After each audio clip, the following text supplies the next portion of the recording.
مجھے لگتا ہے کہ جب ہم ٹی وی پر آتے ہیں, ہمارے پروگرام کی جو کیٹیگری ہوتی ہے, ٹائپ ہوتی ہے, میں کرنٹ افیئر کا پروگرام کرتی ہوں اور اس میں پھر ہم انڈیا سے, آپ نے جیسا خود ذکر کیا کہ ہم انڈیا کے حوالے سے پروگرامس کرتے رہے, تو آپ کا ہمسایہ ملک ہے لیکن آپ کا روایتی حریف ہے, دشمن ملک ہے, اور وہاں سے جس طرح کی اسٹیٹمنٹس آتی ہیں تو پھر میں اینٹ کا جواب پتھر سے دیتی ہوں. تو اس ٹائم پہ آپ سمجھ لیں کہ واقعی مجھے میری زندگی کا بہت بڑا ایک کمپلیمنٹ ہے میرے لیے, جو کہ جنرل ریٹائرڈ پرویز مشرف صاحب, انہوں نے یہ کمپلیمنٹ دیا تھا. انہوں نے کہا تھا کہ she is a little soldier sitting in the studios. تو میرے لیے بہت بڑا کمپلیمنٹ تھا کہ مشرف صاحب کو ایسا لگا کہ میں سولجر کی طرح بات کرتی ہوں جب انڈین چینلز کو میں جواب دیتی ہوں. تو شاید وہ ایک حب الوطنی کا فیکٹر ہوتا ہے, اور جب ہم بات کرتے ہیں کہ ہمارے اندر واقعی ایک وہ, جب ہم ڈیفینڈ کرتے ہیں اپنے ملک کو, دفاع کرتے ہیں اپنے ملک کا, تو شاید وہ انرجی, وہ انتھوزیزم, وہ مجھے بھی نہیں پتا چلتا کہاں سے آ جاتا ہے. کئی بار میں خود بھی سوچتی ہوں کہاں سے آ گیا. فارماسسٹ ہے جی, کس طرف کدھر آ گئی آپ کسی میڈیسن میں ہوتی ہیں, اپنے فیلڈ کے اندر ہوتی ہیں, تو اس بارے میں تھوڑا بتائیے کہ کیا پہلے سے شوق تھا یا فارمیسی کرنے کے بعد آپ کو اپنا کیریئر کے بارے میں بتائیے. آج لوگ ماشاءاللہ آپ کا بڑا نام ہے, پورا پاکستان, پوری دنیا میں لوگ آپ کو دیکھتے ہیں, تو یہ سفر شروع کہاں سے ہوا تھا اور کیسے ہوا تھا؟ اچھا, اس کا پہلا جواب تو یہ کہ جب بھی کچھ لوگ پوچھتے ہیں کہ آپ کی ڈگری یا آپ کی جو فیلڈ تھی, آپ کی ایجوکیشن وہ بالکل ڈفرینٹ, اور آپ پھر اس فیلڈ میں کیسے آئے, تو اس کا سمپل جواب ہے کہ جس نے بھی کبھی اس طرح کا سوال فیس کیا ہو تو وہ سب لوگ اگری کریں گے کہ کسی کو نہیں پتا ہوتا کہ ہم نے آگے کیا کرنا ہے. جب آپ نے ایڈمیشن لیا کسی نے بھی, تو مجھے یہ تھا کہ ہمارے فیملی میں بہت یہ تھا کہ آپ آگے جو بھی بننا چاہتے ہیں آپ نے اے لیولز یا FSC میں سائنس سبجیکٹس پڑھنے ہیں.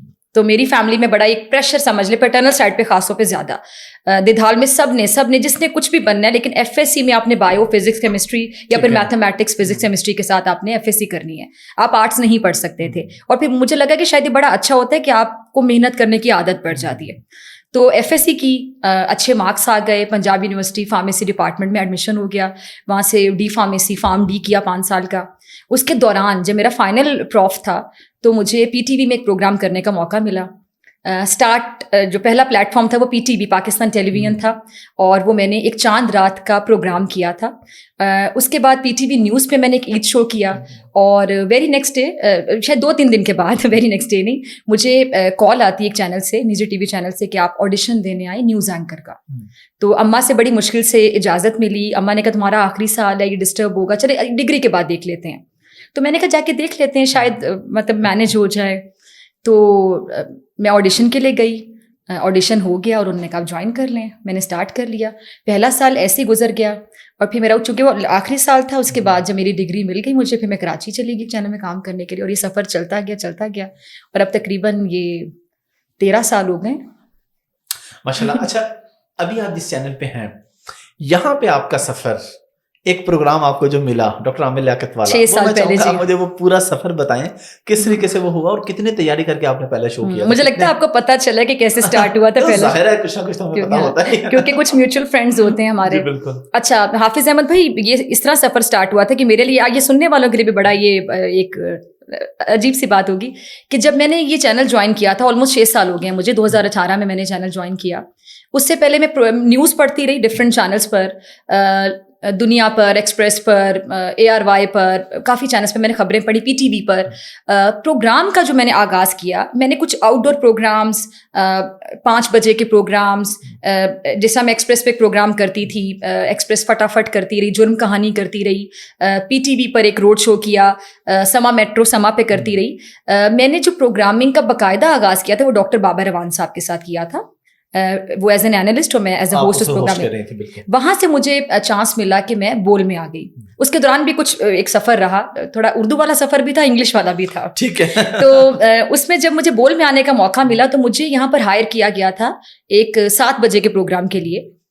لیکن ود ان 2 months مجھے کال آتی ہے کراچی سے, ہمارا ہیڈ آفس چونکہ کراچی تھا, اور میں لاہور سے پروگرام کرتی رہی ہوں. بائی دا وے بہت سے لوگوں کو لگتا ہے میں کراچی سے کرتی ہوں, اور بہت سے مہمان جو سیاستدان بھی پروگرام میں آتے ہیں DSNG پر, تو اکثر کہتے ہیں کہ آپ کراچی سے نہیں کر رہے, آپ تیز بولتی ہیں تو ہمیں لگتا ہے آپ کراچی سے ہیں. تو مجھے بتانا پڑتا ہے کہ میں لاہور سے ہوں. تو مجھے کال آتی ہے کہ ڈاکٹر صاحب آج شاید پروگرام نہیں کر رہے, تو آج والا پروگرام آپ کریں گی. اور اس دن آپ کو کال آئی مجھے ایگزیکٹلی 2018, اور مجھے یاد ہے نومبر کا مہینہ تھا, اور مجھے کال آتی ہے 7 سوا 7 کے قریب.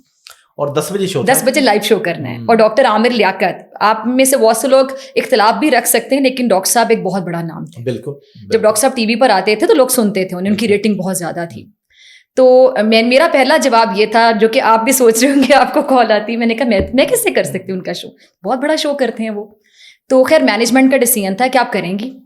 میں نے اسی 3 گھنٹے کے دوران اپنے پروگرام کی تیاری کی, اور ساتھ میرا 11 بجے بھی ایک پروگرام ہوتا تھا نذیر لغاری صاحب کے ساتھ, میں وہ 11 بجے کا شو بھی کرنا تھا. بہرحال وہ 2-3 گھنٹے میں نے تیاری کی, مجھے نہیں پتا کیسا ہوا, بس وہ ہو گیا.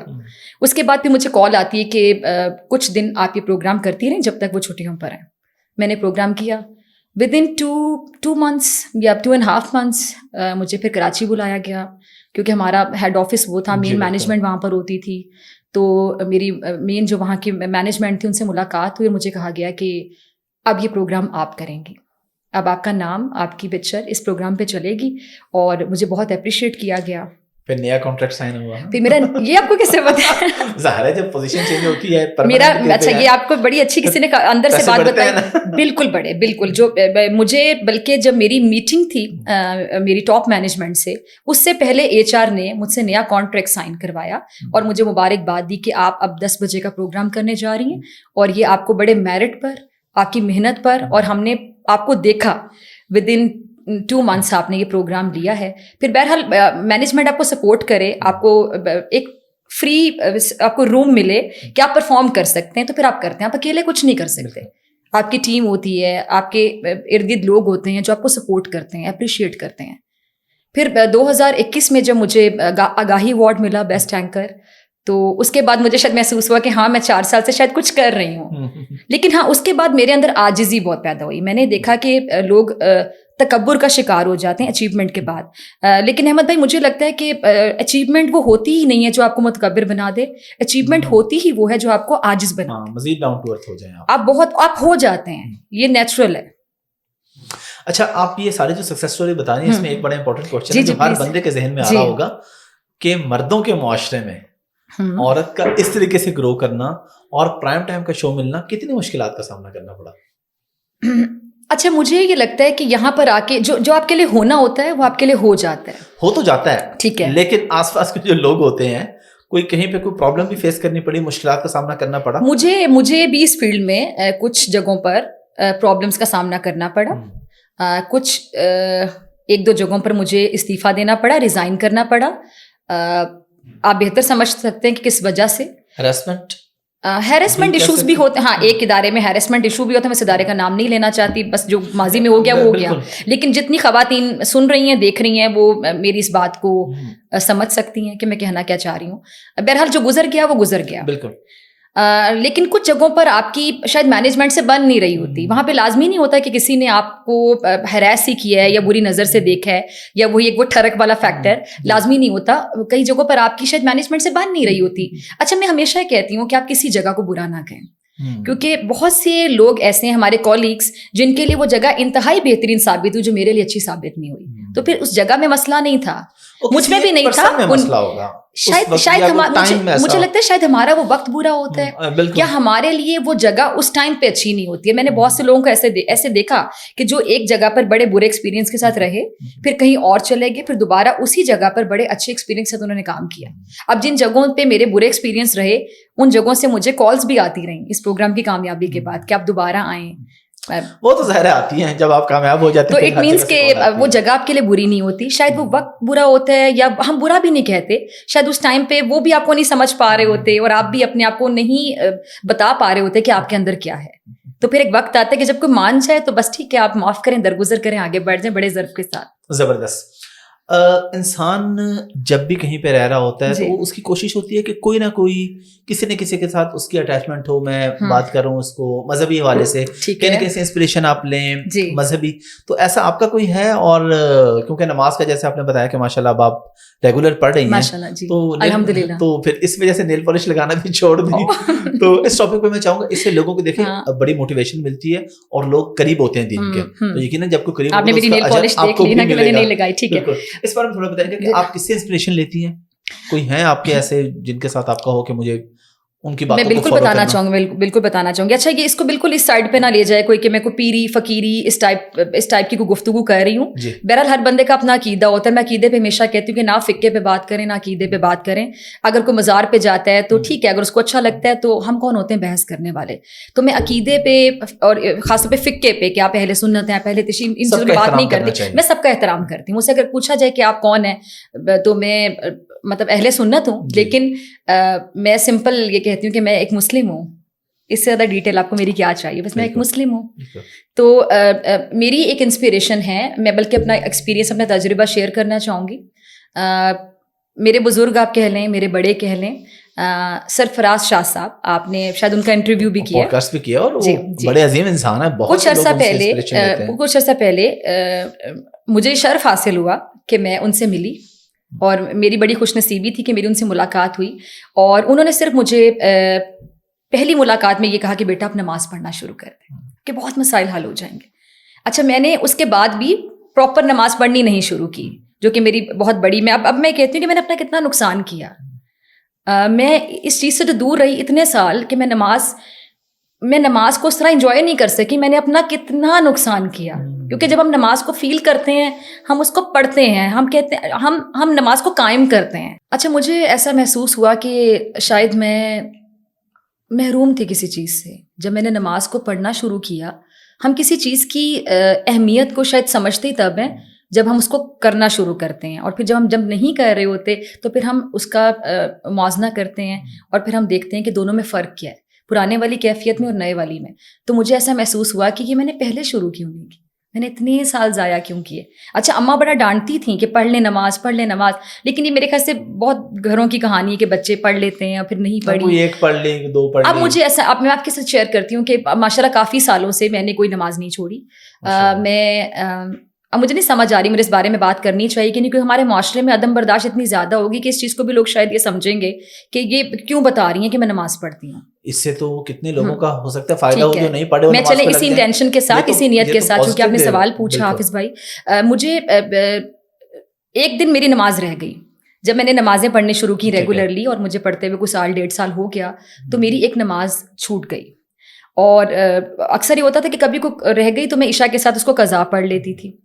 اور آپ یقین کریں میں نے باقاعدہ آنسوؤں کے ساتھ رونا شروع کر دیا کہ میری نماز رہ گئی ہے.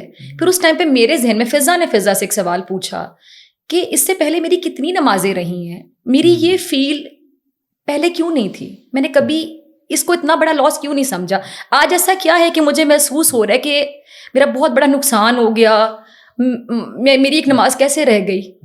پھر میں نے 1-2 عالم دین ہیں جن سے میں نے بات کی اس حوالے سے. ایک مفتی حنیف قریشی صاحب ہیں، بڑے پیارے بھائیوں کی طرح ہیں، وہ بڑے بھائی ہیں. وہ رمضان شو میں ان سے ملنے کا موقع ملا. کراچی میں ہم نے ایک رمضان شو کیا تھا بول انٹرٹینمنٹ کے لیے 2 سال پہلے، میں نے اور اسامہ غازی نے. تو اس میں کچھ وہ جو ہمارے کچھ عالم دین تھے ان سے، علماء سے ملنے کا موقع ملا. تو وہاں پہ ان سے بات چیت ہوئی، تو میں نے ان کو کال کی. تو انہوں نے پھر مجھے بتایا کہ تو بڑی پیاری بات ہے میری بہن کہ آپ کو یہ محسوس ہو رہا ہے کہ لاس ہے. تو پھر میرا وہی سوال تھا کہ پہلے مجھے کیوں محسوس نہیں ہوتا تھا. تو شاید پہلے میں اس اہمیت سے واقف نہیں تھی جس سے میں اب واقف ہو گئی ہوں. تو میں سب سے کہوں گی کہ آپ شروع کریں اور آپ دیکھیے کہ پھر یہ باقی اسٹیپ 1 ہے. آپ یہاں سے شروع کریں، پھر آپ دیکھیے، دیکھتے جائیں کہ آپ کے کام کیسے ہوتے ہیں، آپ کی زندگی کیسے بہتر ہوتی ہے. آپ پھر دیکھتے جائیں کہ اللہ آپ سے کتنی محبت کرتے ہیں. بالکل. اب اس پہ ظاہر کافی ایموشنل ہو گئے اور یہ یقیناً ٹاپک بھی ایسا ہے. اچھا ڈاکٹر صاحب تھوڑا سا بتائیے گا، جو آپ شو کرتے رہی ہیں پاکستان اور انڈیا کے لوگ بٹھا کے، اس میں کوئی اپنا ایکسپیرینس شیئر کریں، کیسا ایکسپیرینس ہے ان لوگوں کے ساتھ. اور کئی ایسے شوز بھی ہیں جنہوں نے آپ کو بلایا اور پھر آپ نے ریفیوز کر دیا اس میں جانے سے. کچھ شوز میں آپ گئی بھی لیکن کچھ کو آپ نے ریفیوز بھی کیا انڈینس کو، اس کی کیا وجہ؟ پاک بھارت ٹاکرا کے نام سے یہ پروگرام عامر بھائی کے زمانے سے ہی چلتا تھا. اور یہ اس طرح تھا کہ میرا پروگرام منڈے ٹو فرائیڈے 5 دن، اور منڈے ٹو تھرسڈے ہم اپنا روٹین پروگرام کرتے تھے. اور جو فرائیڈے کا پروگرام تھا جمعے کا، وہ ہم پاک بھارت ٹاکرا کے نام سے کرتے تھے. اس میں وہاں سے ایک پینل بیٹھتا تھا، پاکستان سے ایک پینل بیٹھتا تھا، اور زیادہ تر جس طرح آپ نے آغاز میں کہا کہ ریٹائرڈ آرمی آفیسرز، وہاں کے ریٹائرڈ جنرلز، بریگیڈیئرس، اور یہاں سے بھی ہمارا ایک پینل ہوتا تھا. اور اس میں ہم کچھ صحافیوں کو بھی بٹھاتے تھے وہاں سے بھی اور اپنی سائڈ سے بھی. تو اس میں ہم ڈیبیٹ کرتے تھے. اچھا میرے اس پروگرام کا اصول یہ تھا، میں نے تقریباً اس پروگرام کو 3.5-4 سال کیا. مجھے یہ یاد ہے کہ میں نے کبھی بھی کسی کی آواز کو بند نہیں کیا، نہ ہمارے چینل نے. ایز اٹ از جو کامنٹ وہ دیتے تھے ایز اٹ از وہ جاتا تھا. لیکن ان کے ایک دو چینلس پہ جب مجھے جانے کا ایکسپیرینس ہوا تو وہ اتنی بدتمیزی شروع کر دیتے ہیں. ایک تو وہ چیخنا چلانا شروع کر دیتے ہیں اور وہ آپ کو بولنے نہیں دیتے، وہ آپ کی آواز کو دبا دیتے ہیں. تو پھر آپ کو بلا کیوں رہے ہیں؟ تو جب آپ کی آواز وہ سننا ہی نہیں چاہ رہے، یا تو اپنے اندر برداشت پیدا کریں. اور پھر وہ ارناب گوسوامی صاحب ہیں تو وہ تو پھر میرے خیال وہ تو ویسے سولو شو کیا کریں. وہ بلاتے ہیں مہمانوں کو، وہ 8-9 ونڈوز بنی ہوتی ہیں اور وہ اتنے مہمان ہوتے ہیں اور وہ بندہ خود ہی بولے چلا جا رہا ہوتا ہے. تو پھر آپ وہ اکیلے بولیں، یہ مہمان کی بھی بے عزتی ہوتی ہے کہ مہمان کو موقع نہیں دے رہے. تو وہ یہاں سے لوگوں کو جب لیتے ہیں تو اپنی وہ ایک رائے مسلط کرنے کے لیے، یہ چیٹنگ ہے میرے خیال سے، 2 نمبری ہے یہ، کہ آپ اپنی رائے مسلط کرنے کے لیے اس بندے کا موقف ہی نہیں سن رہے، اس کو موقع ہی نہیں دے رہے. تو میں تو آرام سے منع کر دیتی ہوں، کیونکہ یا تو بولنے دیں، یہ ریزن برداشت پیدا کریں، بولنے دیں. آپ آواز بند کر دیتے ہیں، آپ اچھا اکثر کال ڈراپ کر دیتے ہیں، بڑی 2 نمبری کرتے ہیں. ایگزیکٹلی کال ڈراپ کرتے ہیں، 2 نمبری کرتے ہیں، شو کرتے ہیں کہ شاید ہم بات نہیں کر رہے. بھیا آپ ہماری آواز ہی نہیں سن رہے، آپ بولے جا رہے ہیں. تو آپ مجھے بولنے دیں نا، پھر سنیں نا، برداشت پیدا کریں. سوال پوچھا، برداشت پیدا کریں، جواب لے لیں. چلیں، امید ہے اس کے بعد شاید کچھ پیدا ہو جائے. میرا نہیں آپ کا پیغام تو ان تک پہنچے گا. چلیں اب تھوڑا سا آتے ہیں ینگ جنریشن کی طرف. ہماری جنریشن کیونکہ سوشل میڈیا پہ بہت زیادہ ہے، کتابوں سے ہم لوگ دور ہو گئے ہیں، بہت زیادہ. موبائل آ گیا، بس انسٹا ہے، فیس بک ہے، یوٹیوب ہے، سارے دن اسکرول کر رہے ہیں. کون سی ایسی کتابیں ہیں، کیونکہ آپ کو خود پڑھتی ہیں بکس وغیرہ، ریسرچ کرتی ہیں پراپر، کچھ ایسی کتابیں، کوئی ایسا طریقہ بتا دیں کس طریقے سے کتابوں پہ لگے؟ یہ آپ نے میرا فیوریٹ کوسچن پوچھا. بالکل، کتنا پیارا سوال ہے یہ. جتنے بھی ینگسٹرز مجھے سن رہے ہیں ان کے لیے یہ آپ کا بہترین سوال ہے مجھے لگتا ہے. آپ یہ میں نے جب اپنی روٹین بنائی تھی بک ریڈنگ کی، مجھے بچپن سے شوق تھا، ظاہر بات ہے پڑھائی میں بھی اچھی تھی، سائنس سبجیکٹس تھے، تو سائنس اسٹوڈنٹس ذرا زیادہ میرے خیال سے پڑھائی کا شوق ہر آرٹس والوں کو بھی ہوتا ہے، آرٹس والے ناراض نہ ہو جائیں، لیکن چونکہ آپ بایولوجی، کیمسٹری ذرا وہ مشکل ڈرائی سبجیکٹس ہوتے ہیں تو پھر آپ کو پڑھنا پڑتا ہے. بک ریڈنگ ایک بہت ہی پیاری ایکٹیویٹی ہے. تمام پیرنٹس کو بھی چاہیے کہ بچوں کو موٹیویٹ کریں، ان کو کہیں کہ آپ بک پڑھیں. اس کا ایک سمپل سا آپ اپنا ایک اصول بنا لیں کہ کیونکہ پڑھائی کا برڈن بھی ہوتا ہے، آپ ماسٹرز لیول تک یا اگر ایم فل بھی کریں تو آپ کی اپنی ایجوکیشن، آپ کا اپنا پڑھائی کا ایک سلیبس ہوتا ہے جو کہ ایک برڈن ہوتا ہے. تو آپ اپنا ایک رول بنا لیں کہ آپ نے سال کی 12 کتابیں پڑھنی ہے اور آپ نے ایک مہینے میں 30 ڈیز میں ایک بک ختم کرنی ہے. اب جیسے اگر میری اسپیڈ زیادہ ہے، آپ کی زیادہ، تو ہو سکتا ہے میں 10 دن میں ختم کر لیتی ہوں، آپ 1 ہفتے میں ختم کر لیتے ہوں. آپ ایک بک لیں، اس کے تھوڑے تھوڑے پیجز پڑھتے رہیں اور رات کو سونے سے پہلے پڑھ لیں. آپ کو نیند بہت اچھی آئے گی، آپ کی انزائٹی ختم ہوگی، آپ کا ڈپریشن ختم ہوگا، اور وقت کے ساتھ ساتھ آپ گرو کریں گے. آپ کو خود نہیں پتا ہوگا، آپ کے دوست احباب بتائیں گے کہ آپ نے گرو کیا، آپ کے اندر یہ آپ کی طبیعت میں ایک تبدیلی آئی، یہ چینج آیا. آپ کا نالج بڑھے گا. آپ جب ایک محفل میں بیٹھے ہوں گے تو آپ اچھی گفتگو کریں گے اور وہ جو آپ کے اندر ہوگا وہی نکلے گا. اگر اندر سے آپ کھوکھلیں تو آپ باہر سے کچھ نکال نہیں سکتے. تو میں کچھ بک سجیسٹ کرنا چاہتی ہوں کہ یہ بکس آپ ضرور پڑھیں. اگر زندگی میں آپ نے سوچا کہ ہم نے بس یہ 5-6 کتابیں پڑھیں تو پلیز یہ 5-6 کتابیں پڑھ لیں. ایک جیمس کلیئر کی کتاب ہے ایٹامک ہیبٹس، وہ آپ ضرور پڑھیں. اس میں آپ کو یہ پتہ چلے گا کہ آپ نے اپنی ہیبٹس، جو بیڈ ہیبٹس ہیں، ان سے کیسے چھٹکارا حاصل کرنا ہے، اچھی ہیبٹس کو اپنے اندر پیدا کیسے کرنا ہے، اور اچھی عادات. میں یہ ذرا مزے کی بات کروں، بہت سے لوگوں کو نہیں پتا ہوگا، آپ کی اچھی جو عادت ہے وہ پیدا ہونے میں آپ کے 21 دن لگتے ہیں. اچھا، یہ آپ سمجھ لیں کہ ہماری نفسیات ہے یہ. ٹھیک ہے. جتنے بھی سائیکالوجسٹ سن رہے ہیں، اچھا اس پہ ایک رائے یہ بھی ہے کہ شاید یہ 21 دن نہیں لگتے، اس سے تھوڑے زیادہ دن لگتے ہیں. ٹھیک ہے. کچھ لوگ کہتے ہیں کہ شاید یہ 6 ہفتے لگتے ہیں، کچھ لوگ کہتے ہیں شاید 8، لیکن زیادہ تر اسٹڈیز یہ بتاتی ہیں کہ 3 ویکس میں آپ ایک کام اگر کنسسٹینسی کے ساتھ کرتے چلے جائیں، تسلسل کے ساتھ کرتے چلے جائیں، تو 22ویں دن 23ویں دن آپ کی عادت بن جاتا ہے. اب میں نے یہ رمضان کے دنوں میں ایک پروگرام کیا تھا، اس میں نے سوال اٹھایا تھا کہ جب ہم رمضان کے روزے رکھتے ہیں 30 دن لگاتار یا 29 دن، تو وہ 21 دن سے زیادہ ہو گیا. اگر ہم وہ چیزیں جو ساری پریکٹس کر رہے ہیں کہ ہم بہت اچھے مسلمان بن جاتے ہیں، اچھے انسان بن جاتے ہیں، اور کوشش کرتے ہیں کہ رمضان میں نہیں یہ بات کرنی، اگر ہم اس کو واقعی بڑی نیت کے ساتھ، تسلسل کے ساتھ، کنسسٹینسی کے ساتھ کرتے رہیں تو ہماری ہیبٹ کیوں نہیں بنتی؟ وہ اٹ مینس کہ کہیں نہ کہیں ہماری نیت میں کھوٹ رہ جاتی ہے، ورنہ واقعی اگر کہیں نہ کہیں ہماری نیت میں کھوٹ رہ جاتی ہے. بالکل. تو اگر ہم نیت کے ساتھ وہ جو 30 دن پریکٹس کرتے ہیں تو ہم پورا سال بھی اس پریکٹس پہ عمل کر سکتے ہیں. تو ایک کتاب ہے ایٹامک ہیبٹس، وہ ضرور آپ پڑھیں. آپ اپنے اندر اگر ڈیلی 1% چینج لے کر آتے ہیں تو آپ 1 سال کے بعد اپنے آپ کو جب پیچھے مڑ کے دیکھیں گے اور آپ دیکھیں گے آپ نے کتنے قدم چل لیے، تو تقریباً 37% آپ گرو کر چکے ہوں گے. زبردست. اور اس کے برعکس اپوزٹ، جب آپ نہیں کرتے، آپ رکے رہتے ہیں، آپ نے کہا نہیں میں آج کا دن بھی گزار دیا. ایک ہمارے یہاں بڑا ہوتا ہے کہ کل سے کریں گے, کل کرتے ہیں. آپ نے کچھ کرنا ہے, آپ نے واک کرنی ہے, آپ نے جاگنگ کرنی ہے, آپ نے جم جوائن کرنی ہے, تو ابھی اٹھیں اور جاگرس پہنے اور چلے جائیں. یہ کل کبھی نہیں آتا, یہ آج ہی ہے, تو کل پہ نہ رہیں. تو آپ اٹامک ہیبٹس پڑھیں. اس میں اگر آپ نہیں کرتے, میں یہ بتانا چاہ رہی تھی, تو آپ جس طرح 37% آپ نے گرو کیا, تو آپ کا جو ڈکلائن ہوگا اگر آپ نہیں کریں 1 سال کے بعد, آپ اتنا نیچے گر جائیں گے کہ آپ 1% سے بھی نیچے ہوں گے. اس سے بہتر ہے پڑھ لینی چاہیے, تاکہ پڑھ لینی چاہیے. بہتری ہو جائے. اس کے علاوہ ایک بک بہت اچھی ہے, رابن شرما ایک رائٹر ہیں, موٹیویشنل اسپیکر بھی ہیں, بہت سے لوگ ان کو جانتے ہوں گے. ان کی کتاب بہترین کتاب ہے 5 AM کلب, یا پڑھیں, آپ کو نام سے سمجھ آ رہا ہے 5 AM کلب. جی ٹھیک ہے. اور اس کے علاوہ مجھے یہ لگتا ہے کہ وہ جو تہجد سے لے کر فجر تک کا ٹائم جو ہوتا ہے, بلکہ فجر کی جب اذان ہوتی ہے اس کے بعد جب تک سورج نہیں نکلتا, سن رائز تک, مجھے نہیں پتا آپ نے ایکسپیرینس کبھی کیا ہو, سب نے کیا ہوگا شاید, بہت ہی پیارا ٹائم ہوتا ہے. شاید میں ایکسپلین بھی نہ کر سکوں کہ اس ٹائم پہ آپ کی فیلنگ کیا ہوتی ہے. اس وقت مجھے لگتا ہے چرند پرند, آسمان, ہوا, فضا, آپ کے جو کچھ ہے وہ بہت اپنی پیورسٹ فارم میں ہوتا ہے. بالکل. ایون آپ خود بھی اپنے آپ کو نہیں پہچان پا رہے ہوتے کہ یہ آپ ہی ہیں. آپ اپنی انتہائی خالص ترین کیفیت میں ہوتے ہیں, اور آپ انتہائی پیورسٹ فارم میں ہوتے ہیں. اور بہت سے لوگ یہ بات عام الفاظ میں اس طرح کہتے ہیں کہ اس ٹائم پر اللہ تعالیٰ پہلے آسمان پر ہوتے ہیں.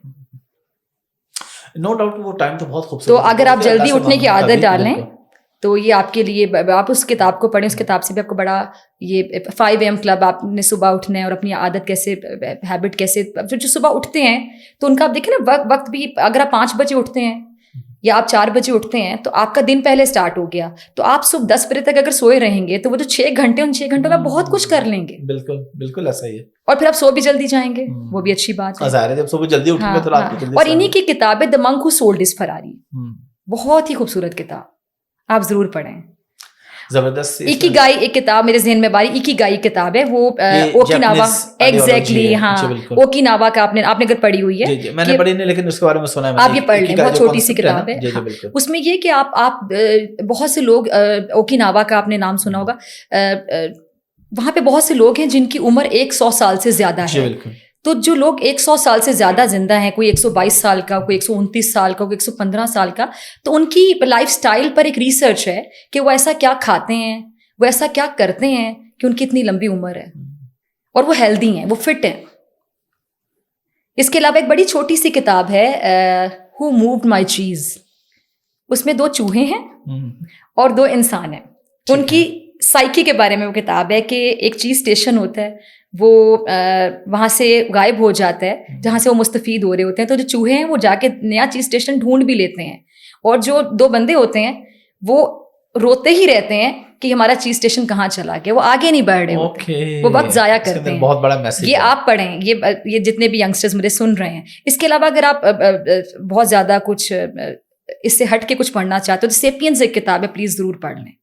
چلے زبردست. اب تھوڑا سا آتے ہیں بچوں کی طرف. جی. سوشل میڈیا کا دور ہے, لوگ اپنے بچوں کو لا بھی رہے ہیں سکرینز پہ, کچھ بچے آ بھی رہے ہیں. آپ نے مجھے اس کی ایک ریسرچ بتائی ہے کہ جو چائلڈ سٹار ہوتے ہیں وہ کن پرابلمس کا شکار ہوئے ہیں بعد میں.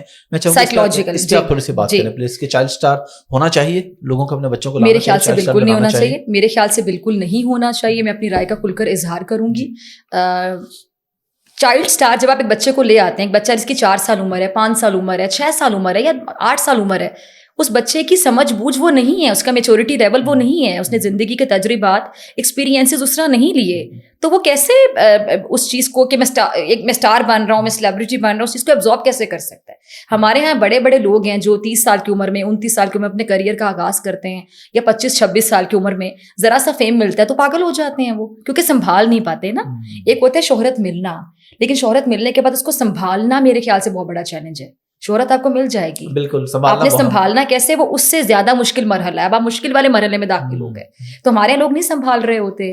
وہ اکثر ہمارے وہ بڑے کہتے ہیں نا کہ یہ جگ جتنا پانی آپ نے گلاس میں ڈال دیا تو وہ باہر آ کے گر رہا ہے, تو ظرف کا امتحان شروع ہو جاتا ہے کہ آپ کتنے اعلیٰ ظرف ہیں. تو ایک بچہ ہے جس کو پتہ ہی نہیں ہے, اس کی ابھی کوئی وہ ایکسپیرینسز ہی نہیں ہے. آپ اس کو ٹی وی پہ جا کے بٹھا رہے ہیں, ظاہری بات ہے اس کی اسٹڈی وہ بھی افیکٹ ہوگی, اس کا اسکول کا جو ہوم ورک ہے اس کا ایک معصومیت افیکٹ ہوتی ہے. میں اس حق میں بالکل نہیں ہوں کہ جو پیرنٹس بچوں کو ٹک ٹاک پہ لے گئے ہیں, شوز میں لے کر جا رہے ہیں, میرے خیال سے یہ صحیح نہیں ہے.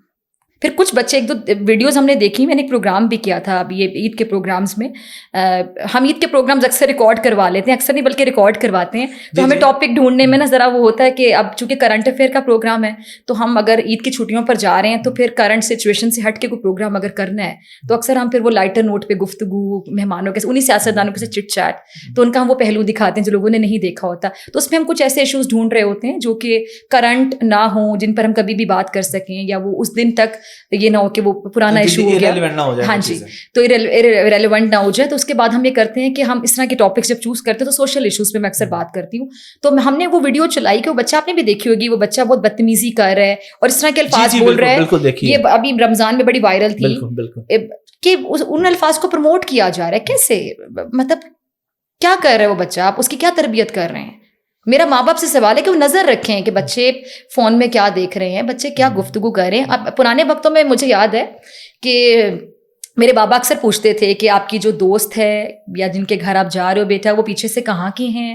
اکثر یہ سوال پوچھا کرتے تھے کہ کون سے گاؤں سے ہیں, کون سے علاقے سے ہیں. اور ہمارے پنجاب میں ذات پات کا بھی بڑا کانسیپٹ ہے کہ کون سا گھرانہ ہے وہ. تو میں بچپن میں بڑا اریٹیٹ ہوتی تھی, یہ کیا سوال ہے, مطلب ہم جہاں سے بھی ہمیں کیا. لیکن مجھے بڑے ہو کے اس بات کا احساس ہوا کہ وہ ماں باپ جو پوچھتے ہیں اس میں بہت بڑا ایک لیسن ہوتا ہے جو پھر ہم تب سمجھتے ہیں کہ جب ہم بڑے ہو جاتے ہیں تب سمجھ میں آتی ہے. آپ نے شوز کی بات کی تو پھر شوز کی طرف میں آنا چاہوں گا, تھوڑی گپ شپ کرتے ہیں اس پہ بھی. کوئی یادگار شو, پازیٹیو بھی نیگیٹو بھی, دونوں صورتوں میں, یعنی ایک جس میں بڑا ناخوشگوار تجربہ رہا ہو کوئی, اور ایک جو بہت خوشگوار شو ہو کوئی آپ کا. ناخوشگوار شو تو مجھے میرا نہیں خیال کو یاد ہے, کیونکہ میں نے اپنے کام کو ہمیشہ بڑا انجوائے کیا. بلکہ ابھی جب آپ آئے تھے تو آپ نے دیکھا میری ٹیم بھی بیماری میں بھی آ جاتی ہیں. تو آج کل میری فزیو تھراپی ہو رہی ہے, مجھے یہ مسل اسٹرینس نیوروپیتھک کا ایشو ہوا, تو میں تھرو آؤٹ یہ جو پورا ٹائم پیریڈ 1 مہینے سے میری فزیو ہو رہی ہے, آج بھی میں آ رہی ہوں فزیو تھراپسٹ سے, تو میں نے پروگرام سے آف نہیں لیا. اور مجھے یہ لگتا ہے, بلکہ میں آپ سب کو میسج دینا چاہوں گی کہ میں نے 102 بخار میں بھی پروگرام کیا, میں روٹ کنال کروا کے آئی, میں نے اس کے بعد اس درد کے ساتھ پروگرام کیا. مجھے ایسا لگتا ہے کہ جب ہم بیمار ہو کر بالکل بیڈ پہ لیٹ جاتے ہیں کہ میں تو بس اٹھ ہی نہیں سکتا, تو پھر شاید ہم اور زیادہ بیمار ہو جاتے ہیں. اگر ہم نے 10 دن میں ٹھیک ہونا ہے تو ہم 20 دن میں ٹھیک ہوں گے. تو آپ اپنا کام روٹین سے جاری رکھیں, آپ اپنا پروگرام کر رہے ہیں یا آپ جو بھی کر رہے ہیں, آپ ساتھ میڈیکیشن اور آپ اپنے کام پہ جاتے رہیں. وہ آہستہ آہستہ, وہ اگر آپ کو وائرل بھی ہے وہ ٹائم بھی پورا ہو جائے گا, یا جو بھی آپ جس بھی ٹریٹمنٹ سے گزر رہے ہیں, جو بھی میڈیسن لے رہے ہیں, اور وہ آپ کا ٹائم بھی گزرتا جائے گا, اور اپنے سر پہ آپ سوار نہیں کریں گے بیماری کو.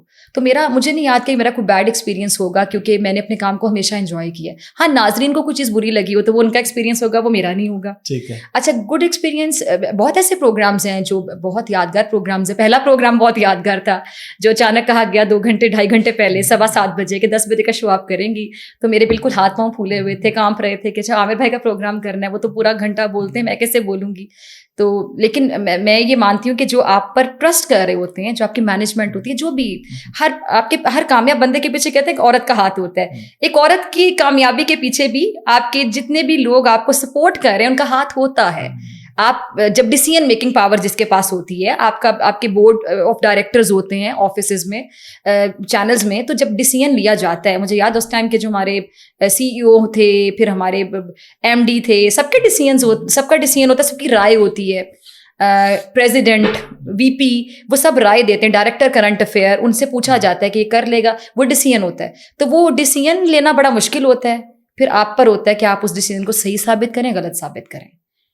مجھے یاد ہے ایک پروگرام میں نے کیا تھا 14 اگست پر, لائن آف کنٹرول پر ہم گئے تھے, اور وہاں جا کر میں بہت روئی تھی, اور وہ میرا کلپ بڑا وائرل ہوا تھا جس پر لوگوں نے تنقید بھی کی تھی. مجھے بڑا دکھ ہوا ان کی تنقید سن کے. ہم کیل سیکٹر سے آگے گئے تھے, بہت لمبا سفر تھا, اور تقریباً 12 گھنٹے ہم سفر کر کے گئے. ہم نے وہاں جا کے 2-3 گھنٹے اسٹے کیا, اور پھر ہم فجر کی نماز پر دوبارہ ہم نے اپنا سفر شروع کیا. پھر ہم نے آگے جا کے 1-1.5 گھنٹہ مزید ڈرائیو کیا, اور پھر ہم جب اوپر ہم نے چڑھائی پہ جانا تھا تو تقریباً ہم 1 گھنٹہ چل کر اوپر گئے. اور ہم سب نے جاگرز پہنے ہوئے تھے, لیکن میرے پاؤں پورے چھل گئے, اور سمجھ نہ آئے کہ اب اوپر صرف ہم نیچے آئیں گے, اتریں گے, تو میں جاگر اتار کے کیسے اتر سکتی ہوں, مطلب آپ نیچے اتر رہے ہیں, آپ کیسے اتر سکتے ہیں وہاں پہ. وہ جب میں اوپر گئی تو میں نے دیکھا وہاں جا کے کہ جیسے ہمارے جوان وہاں پہ جذبہ حب الوطنی سے سرشار کھڑے ہیں اور سامنے آپ کی فارورڈ پوسٹ ہے دشمن کی, اور وہ ان کی پوسٹ وہ ہم سے اوپر تھی وہاں پہ جس جگہ پر ہم گئے تھے, اور جیسے ان کا جذبہ تھا, جیسے وہ ہمارے لیے کھڑے ہوئے تھے وہاں پہ, اور ان کی وجہ سے ہم سکون کی رات سوتے ہیں. ہماری سرحدوں پہ ہمارے یہ جوان بھائی ہی ہماری حفاظت کرتے ہیں, تو ہم سکون سے اپنے گھروں میں سوئے ہوتے ہیں. تو وہاں پہ جو ماحول میں نے دیکھا, اور پھر پیچھے جو میں ایکسپیرینس کر کے آ رہی تھی لگاتار سفر, اور جب وہاں پر ہم گئے وہ انہوں نے ملی نغمہ پڑھنا شروع کیا, وہ انتہائی جذبے سے ملی نغمہ گا رہے ہیں. میری نظر پڑتی ہے سامنے کہ اچھا یہ پوسٹ ہے سامنے, بالکل دشمن کی پوسٹ بالکل سامنے ہے, اور اتنا قریب ہے, اور یہاں پر ہیں, اتنا سفر کر کے یہ بھی آتے ہوں گے, پھر پتہ نہیں کب اپنے گھروں کو جاتے ہوں گے. مطلب دھرتی ماں کے لیے اپنی ماؤں کی شکلیں پتہ نہیں کتنے مہینوں بعد دیکھتے ہوں گے, اور پھر کوئی بھی موسم ہے وہ ہر موسم میں وہاں بیٹھے ہمارے لیے بیٹھے. میں ایک دن وہ سفر کر کے گئی تو مجھے لگ پتا گیا, وہ جو کہتے ہیں نا کہ لگ پتا گیا. اور جب میں نے دیکھا وہ ملی نغمہ پڑھ رہے تھے, گا رہے تھے اتنے جذبے کے ساتھ, میری ان میں جس پہ نظر جائے میں دیکھوں ان کا جذبہ, جس طرح وہ, اور جذبہ نظر آتا ہے جب وہ گنگنا رہے تھے. میری نظر پڑتی ہے قومی پرچم پہ, اور وہ بڑا اچھا موسم تھا, ہوا تھی, وہ لہرایا. مجھے نہیں سمجھ آئی کہ میں کس اسٹیٹ آف مائنڈ میں چلی گئی. آئی اسٹارٹیڈ کرائنگ, میں نے رونا شروع کر دیا. اور مجھے وہ جب آپ روتے ہیں نا تو آپ کو ایک ہچکی سی لگ جاتی ہے. میں نے کوشش کی کہ میں خود کو روکوں, کنٹرول کیا, لیکن کنٹرول نہیں ہوا نا. وہ مجھے پھر پانی چاہیے تھا. پھر میں نیچے بیٹھ گئی کرسی پر, اور پھر میری ٹیم نے مجھے پانی پلایا, اور وہ ایک مومنٹ تھا جو کیمرے کی آنکھ نے کیپچر کر لیا, کیمرے میں کیپچر ہو گیا. اب جب وہ شیئر ہوا تو مجھے نہیں سمجھ آئی کہ ہمارے اپنے پاکستانی لوگ جو ہمارے ہی وطن کے لوگ ہیں, ان کو بھی اس قومی پرچم سے اتنی ایموشنل اٹیچمنٹ ہوگی جتنی مجھے ہے. اور میں آپ کو چیلنج کرتی ہوں احمد بھائی, اگر آپ وہاں چلے جائیں, میں آپ کو چیلنج کرتی ہوں, اور آپ وہاں جائیں, آپ یہی چیز ایکسپیرینس نہ کر کے ہیں تو آپ آ کے کہہ دیں کہ فضا میں آپ کا نام کچھ اور رکھ رہا ہوں. نہیں, آپ تو وہاں کی بات کریں, واگا بارڈر چلے جائیں, فیلنگ چینج ہو جاتی ہے وہاں. اب مجھے سمجھ نہیں, آپ یقین, میں آپ سے چھوٹا سا ایکسپیرینس شیئر کرتی ہوں. لاہور میں ایک جگہ ہے رائیونڈ کا, تو سب کو پتا ہوگا, رائیونڈ سے پہلے ایک اڈا پلاٹ آتا ہے, لیک سٹی سوسائٹی ہے, وہاں سے باہر نکلیں. تو میں وہاں رہتی ہوں, تو میں وہاں سے نکل رہی تھی, اس کے پاس رہتی ہوں. تو میں وہاں سے اڈا پلاٹ والی سائڈ پہ ایک چوک ہے, تو یہ اگست کا مہینہ تھا. میں مارننگ واک کر کے واپس آ رہی تھی, تو صبح کا جو ٹائم ہوگا 6 بجے کا, 6:30 بجے کا, اس ٹائم پہ وہ سڑکیں خالی ہوتی ہیں, صرف وہ ناشتے والے جو 2-3 وہ ٹپکل لاہوری کلچر اگر آپ نے دیکھا ہو. تو وہ میں نے چوک پہ دیکھا کہ بہت پیارا پرچم لگا ہوا تھا, اور وہ پرچم ایسے لہرا رہا تھا, ہوا بھی بہت زیادہ تھی. میں رک گئی, اپنی گاڑی میں روک کے کھڑی ہو گئی, بس منظر کو دیکھ رہی تھی. اور وہ اتنا خوبصورت منظر تھا کہ میں آپ کو نہیں بتا سکتی. ایز اے پاکستانی آپ بھی محسوس کر سکتے ہیں, یہ کیمرہ مین بھائی صاحب بھی محسوس کر سکتے ہیں. تو یہ تو ہماری ایک قدرتی, یہ ہمارے جذبات ہوتے ہیں. مجھے یاد ہے کہ کچھ چیزیں ہوتی ہیں, دیکھیں جتنا ہمارا مذہب کے ساتھ ایک ایموشنل لگاؤ اٹیچمنٹ ہوتا ہے, اس کے بعد اگر سیکنڈ نمبر پہ کچھ ہوتا ہے تو وطن ہوتا ہے. پہلے مذہب, جس طرح ہم مذہبی معاملات پہ اکثر جذباتی ہو جاتے ہیں. کون ایسا ہوگا مسلمان جو نبی پاک صلی اللہ علیہ وآلہ وسلم کے ذکر پر اس کے جذبات وہ نہ ہوں, جو کہ ابھی آپ کے یا میرے ہیں. کسی بھی ہو, ایک ادب کے دائرے میں آ جاتا ہے, ادب بھی ہوتا ہے اور ایک لگاؤ ہوتا ہے. آپ نعت کو اگر دل سے سنیں تو آپ پتہ نہیں کہاں چلے جاتے ہیں.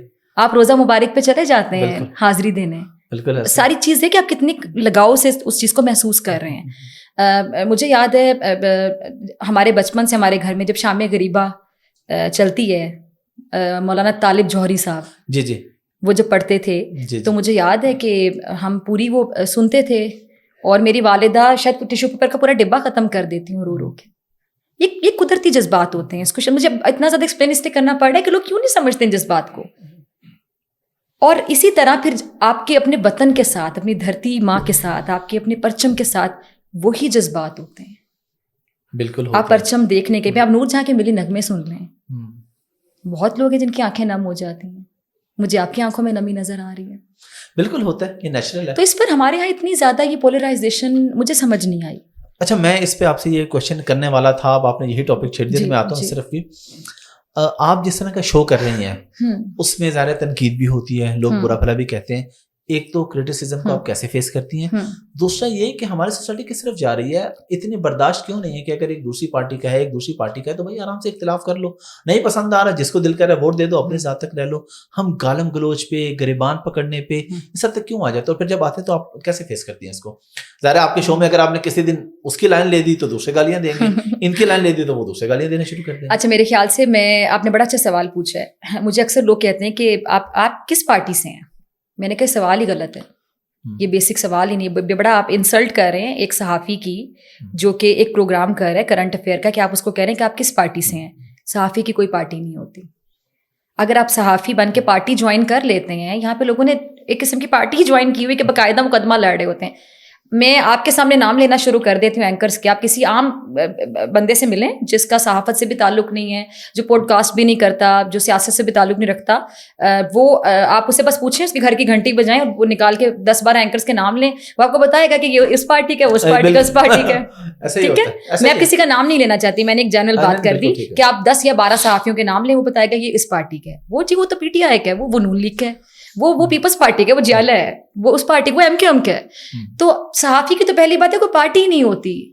اور صحافت ایک ایسی چیز ہے کہ جس کو اگر آپ نے ایمانداری سے کرنا ہے تو آپ کسی بھی پارٹی پہ کھل کر تنقید کریں, اور جب وہ پارٹی کچھ اچھا کام کرے تو کھل کر اپریشیٹ بھی کریں, تعریف بھی کریں. تو صحافی کا کوئی دوست بھی نہیں ہوتا. اگر آپ سیاستدانوں سے دوستیاں کرنے پر آ جائیں گے تو پھر آپ کو کہیں نہ کہیں لحاظ بھی رکھنا پڑے گا, آپ کو پھر کہیں نہ کہیں ان کی تھوڑی سی بات سننی پڑے گی. تو آپ اپنا ایک ڈسٹینس رکھیں کہ آپ کو کسی پارٹی کی نمائندگی دوستی یاری میں بھی نہ کرنی پڑے. آپ سخت سوال پوچھیں, جہاں تعریف ہو وہاں تعریف کریں. ابھی کچھ دن پہلے زرتاج گل میرے پروگرام میں تھی, تو کہتی کہ تم بہت سخت سوال پوچھتی ہو, اور وہ سن رہی ہوں گی, وہ انہوں نے کہا کہ تم سخت سوال پوچھتی ہو لیکن میرے والد تمہارا پروگرام بہت شوق سے دیکھتے ہیں, تم جتنے بھی سخت سوال پوچھو لیکن یہ کہ تم اپنے کام کے ساتھ ایماندار ہو, کہ تم ہر پارٹی سے سخت سوال پوچھتی ہو, ہم سے بھی, نون لیگ سے بھی, پیپلز پارٹی سے بھی. اور پھر میں نے ان کو یہ جواب دیا, میں نے کہا سب سے بڑی بات ہے کہ کوئی بھی پارٹی, میں کسی کی فیوریٹ نہیں ہوں. ٹھیک ہے, کوئی اب کسی بھی سیاسی جماعت سے پوچھ لے, کوئی بھی مجھ سے خوش نہیں ہے. نہ پی ٹی آئی والے مجھ سے خوش ہیں, نہ نون لیگ والے خوش ہیں, نہ پیپلز پارٹی والے خوش ہیں, ایم کیو ایم والے. میرا نہیں خیال کہ کوئی بھی مجھ سے خوش ہوگا. میں نے مولانا صاحب کی پارٹی کوئی خوش نہیں ہے, کیونکہ میں نے سب پر کھل کر تنقید کی ہے اور میں نے کھل کر بات کی ہے. آپ کی پارٹی آپ کا ملک ہے, آپ کا وطن ہے, آپ اپنے وطن کے لیے کام کریں, اپنے ملک کے لیے کام کریں, کسی سیاسی جماعت کے لیے. اچھا, ابھی جب میں آپ کے آفس میں آیا, آپ نے کافی وغیرہ منگوائی, تو میں نے دیکھا کہ آپ کا ماشاءاللہ جو رویہ تھا اپنے اسٹاف کے ساتھ بہت اچھا اور بڑا فرینڈلی تھا, ایون آفس بوائز کے تھے. اچھا, یہ میں لوگوں کی موٹیویشن کے لیے کہہ رہا ہوں, میں اس لیے نہیں کہہ رہا لوگ یہ سمجھے میں آپ کی کوئی تعریف کر رہا ہوں, میں لوگوں کے لیے یہ بات کرنا چاہ رہا ہوں. میں نام نہیں لوں گا, بلکہ شاید اگر نام لے بھی دوں تو اس سے شاید میں نام نہیں لوں گا, لیکن میں مثال کے طور پہ بتا رہا ہوں, اگر میں نام لے دوں تو شاید اس کے گھر والے اس کو جانتے ہوں. ایک اینکر ہے, یوٹیوبر ہے, شاید اس کے گھر والے اسے جانتے, باقی کوئی بھی نہیں جانتا. اس کا میں نے اتنا ایٹیٹیوڈ دیکھا اپنے اسٹاف کے ساتھ, اس نے میرا انٹرویو کرنا تھا, اس نے مجھے بٹھا لیا, اس کو ایسے یہ تم نے کیا کیا, لائٹ کا کیمرہ سب کے ساتھ, مطلب 1000 سبسکرائبر نہیں ہے اس کے, کوئی اسے جانتا نہیں ہے, اور ایٹیٹیوڈ نیکسٹ لیول پہ. یہ میں چاہوں گا آپ لوگوں کو بتائیں کہ جو آپ کے آس پاس کے لوگ ہوتے ہیں ان کے ساتھ آپ کا رویہ کیسا ہونا چاہیے. اللہ تعالیٰ نے ان کے بھی کچھ حقوق رکھے, جس طریقے سے آپ بلکہ اسے کہہ رہی تھی کہ بلکہ کیا بتایا تھا آپ نے, اسے کیا بولتے تھے سمیع ابراہیم صاحب, ٹام کروز. وہ ہمارا بڑا پیارا بھائی ہے, ہمارا ٹی بوائے ہے, بہت ہی پیارا بچہ ہے. اب دیکھیں نا, سب کا بہت خیال رکھتا ہے, جتنا خیال وہ سب کا رکھتا ہے. ٹھیک ہے, آپ کے سوال کا جواب مجھے, میں ایکسپیکٹ نہیں کر رہی تھی, سوال پوچھ لیں گے مونیر, میں اس کا کیا جواب دوں. احمد بھائی, مجھے لگتا ہے کہ جو ہم اپنے گھر سے سیکھتے ہیں, جو آپ کے اندر ہوتا ہے وہی نکالتے ہیں. جیسے کہ میں نے کو پہلے بتایا, تو ہم جو اپنے گھر سے سیکھتے ہیں تو ہم آفس میں جا کے وہی سب کچھ کرتے ہیں. اب ہمارے گھر میں اگر ہمارے بڑے, گھر میں جو ہمارے ملازمین ہیں, ان سے پیار سے بات کریں گے تو ہم اپنے آفس میں جو ہمارے ساتھ ہمارے ٹی بوائز ہیں یا ہمارے, میں آپ کو تھوڑی سی اگزامپل دیتی ہوں. اچھا, میرا تو یہ ماننا ہے کہ اکثر میں آپ کو ایکسپلین کرتی ہوں, مجھے سمجھ نہیں آ رہی میں کن الفاظ میں شروع کروں. ایز اٹ از, آپ اس کو بالکل نہ کاٹیے گا, ایسے ہی جانے دیجیے گا, کیونکہ میں سوچ رہی ہوں کہ بات میں کس طرح کروں, کیونکہ پھر اس بات پہ بھی کوئی اس طرح کا بتنگڑ بن جائے سوشل میڈیا پر, یہ بات کیوں کر رہے ہیں. میں اپنی تعریف نہیں کر رہی, آپ نے سوال پوچھا, آپ کی آبزرویشن تھی, میں اس پہ لوگوں کو موٹیویٹ کرنا چاہوں, میں بھی اسی لیے آپ کے سوال کا جواب دے رہی ہوں. ہمارے یہاں گارڈ انکل ہیں, ان کا نام ہے کمال انکل.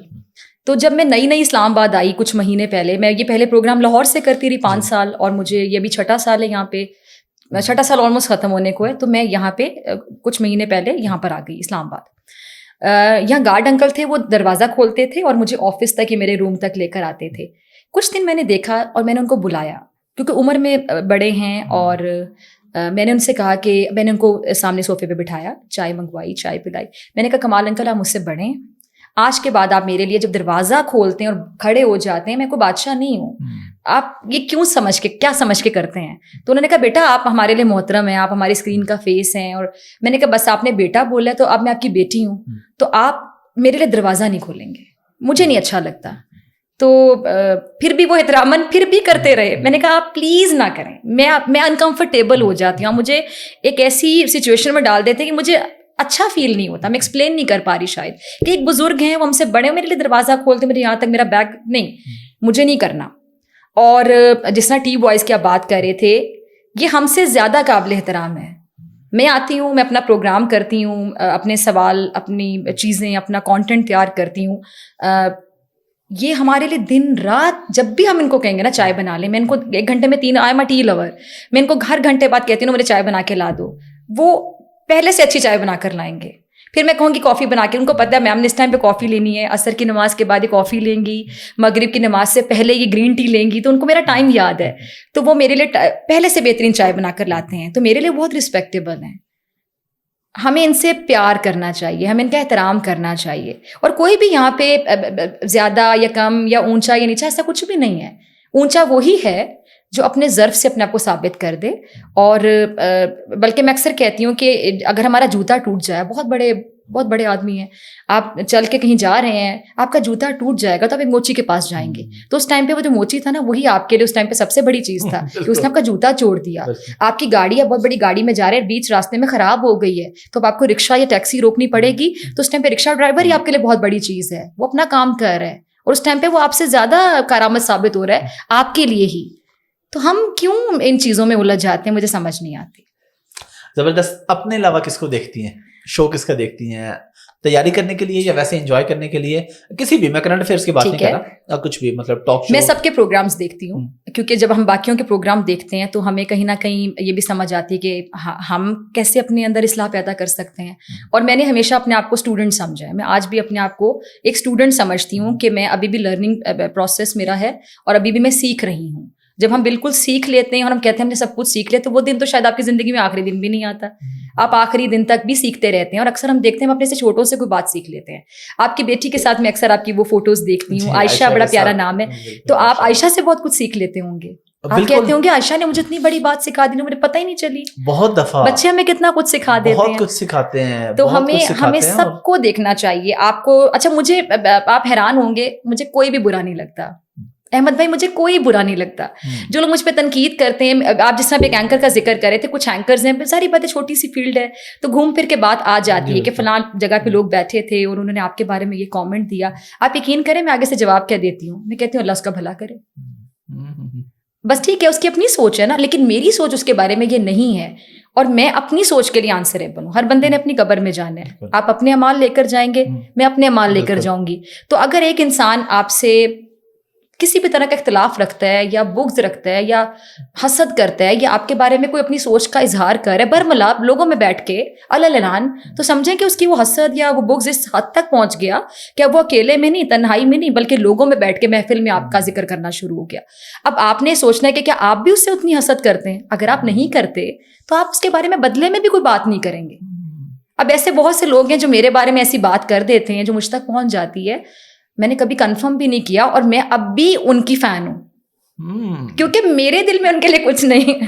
یہ جو آپ نے بات کی نا, اس پہ پیر نصیر الدین نصیر صاحب تھے گولڈا شریف والے, ان کا ایک میں بیان سنا تھا, وہ کہہ رہے تھے کہ اگر کوئی آپ سے حسد کرتا ہے نا, اس کا مطلب ہے کہ وہ اپنے آپ کو کمتر سمجھتا ہے, آپ کو سمجھتا ہے کہ آپ اس سے بہتر ہیں, اس لیے تو حسد کرے. اگر برابر ہو جائے تو پھر تو حسد کرے گا. میں یہ کہتی ہوں کہ ہم اپنے آپ کو یہ بھی کیوں ثابت کریں کہ ہم اس سے بہتر ہیں, آپ اس سے بہتر ہو.